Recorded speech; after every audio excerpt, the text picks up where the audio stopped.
दोस्तों आज 28 अगस्त है। मैं हूं विशाल। हम हाजिर हैं मिडिल ईस्ट की 10 बड़ी और अहम खबरों के साथ।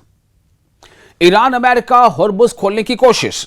ईरान और अमेरिका के बीच तनाव कम करने और स्ट्रेट ऑफ हॉर्मुज को दोबारा खोलने की कोशिशें तेज हो गई हैं। ईरान ने कहा है कि वो आम जहाजरानी यानी नेविगेशन बहाल करने के लिए अपनी शर्तों की एक फहरिस्त तैयार करेगा। कतर और दूसरे मुल्क इस मामले में बातचीत आगे बढ़ाने की कोशिश कर रहे हैं। कतर और पाकिस्तान की कूटनीतिक कोशिश।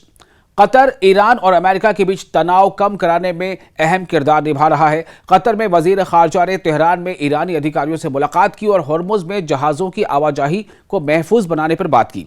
पाकिस्तान भी इस डिप्लोमेटिक प्रोसेस में मदद कर रहा है। ईरान पर अमेरिकी दबाव बढ़ा।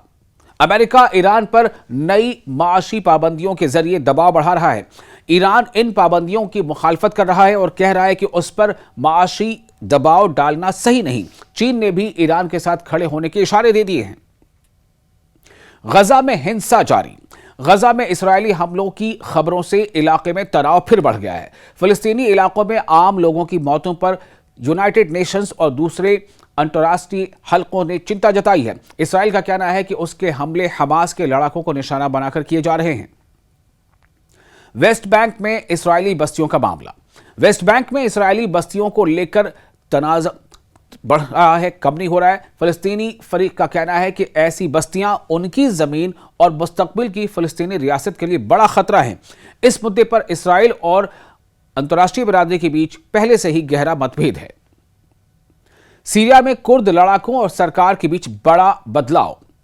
सीरिया में कुर्दों की अगुवाई वाली सीरियन डेमोक्रेटिक फोर्सेस यानी एसडीएफ के सीरियाई फौज में शामिल होने का बड़ा फैसला हुआ है।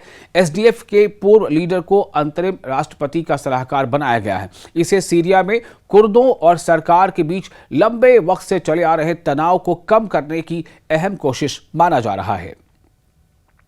अमेरिका ने सीरिया को आतंकवाद वाली फहरिस्त से हटाया। अमेरिका ने सीरिया को स्टेट स्पॉन्सर्स ऑफ टेररिज्म की फहरिस्त से निकाल दिया है। इससे सीरिया के लिए विदेशी कारोबार और निवेश के कुछ रास्ते आसान हो सकते हैं। दमिश्क ने इस फैसले को अपनी इकोनॉमी और इंटरनेशनल रिलेशंस के लिए अहम कदम बताया है। लेबनान में तनाव बरकरार। लेबनान में इस्राएली हमलों और हिजबुल्लाह से जुड़े तनाव की वजह से हालात अब भी नाजुक है।